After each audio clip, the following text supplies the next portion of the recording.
या क्या ये एक कमर्शियल फिल्म है?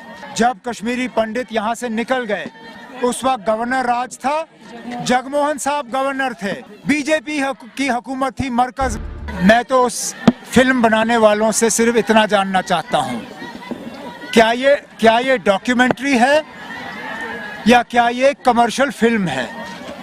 अगर ये डॉक्यूमेंट्री है तो फिर हम मान के चलेंगे कि इसमें जो आपने दिखाया सही दिखाया है, लेकिन फिल्म बनाने वाले भी कहते हैं कि it is based on reality but it is not a documentary. उसमें तरह तरह के झूठ दिखाए गए हैं, बिलखसूस उस वक्त की हुकूमत के बारे में। हकीकत ये है कि जब ये वाक़ये हुए, जब कश्मीरी पंडित यहाँ से निकल गए, उस वक्त फारूक अब्दुल्ला वजीर आला नहीं था, उस वक्त गवर्नर राज था, जगमोहन साहब गवर्नर थे, वीपी सिंह साहब की हुकूमत थी। और वीपी सिंह की हुकूमत के पीछे कौन खड़ा था? बीजेपी की हुकूमत थी मरकज में जब कश्मीरी पंडित यहाँ से चले गए। तो ये क्यों नहीं दिखाते हो आप पिक्चर में? फारूक अब्दुल्ला को तो आप दिखाते हो, लेकिन वीपी सिंह के पीछे बीजेपी को क्यों नहीं दिखाते हो? वीपी सिंह की हुकूमत थी उस वक्त जब निकले। तो ना ये सच्चाई के साथ इस तरह खिलवाड़ करना ये अच्छी बात नहीं है। और आपने सही कहा, यहाँ सिर्फ एक कौम ने कुर्बानियां नहीं दी। अगर कश्मीरी पंडित मरे हैं हमें उसका बेहद अफसोस है, नहीं होना चाहिए था। लेकिन क्या कश्मीरी मुसलमान नहीं मरे? क्या कश्मीरी सरदार नहीं मरे? अगर यहाँ लोग घर से निकल गए, बेघर हुए, तो उसमें सब मजहब के लोग शामिल हैं। मुसलमानों ने भी अपनी मकानें छोड़ के, कश्मीर छोड़ के, कुछ तो अभी तक वापस नहीं आए।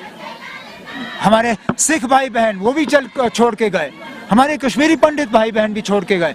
हमें इस बात का अफसोस है और हम कहते हैं ना, माहौल ऐसा बनना चाहिए कि ये वापस आए।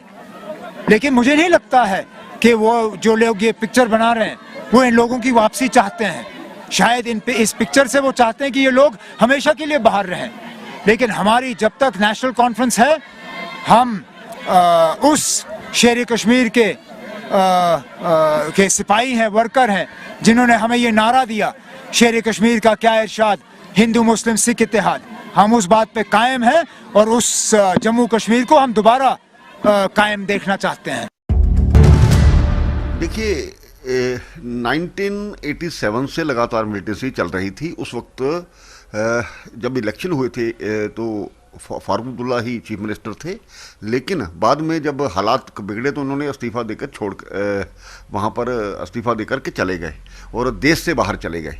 तो कुल मिलाकर के मुझे ये कहना है, मिलिटेंसी इन्हीं लोगों के दौरान हुई, इन्हीं की नीतियों के अनुसार हुई। उसी के कारण से जब इलेक्शन हुए तो लोगों ने क्या कि ये इलेक्शन ठीक नहीं है, कुछ लोगों को इन्होंने ज़बरदस्ती जिताया, इस प्रकार के ये लोग थे। तो आज जहाँ तक कश्मीर फाइल्स की बात है, मैं उनसे पूछना चाहता हूँ, क्या लासा कोल को नहीं मारा गया, नीलकंठ गंजू को नहीं मारा गया, टीकालाल टपलू को नहीं मारा गया, या 24 लोगों को लाइन में खड़े करके उनको गोलियों से नहीं उड़ाया गया?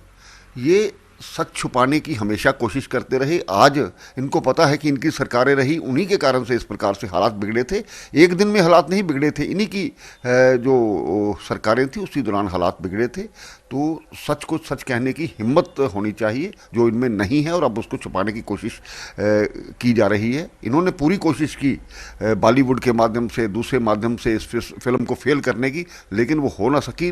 हिंदुस्तान के लोग सच जानना चाहते हैं और उस फिल्म के माध्यम से उस त्रासदी का सच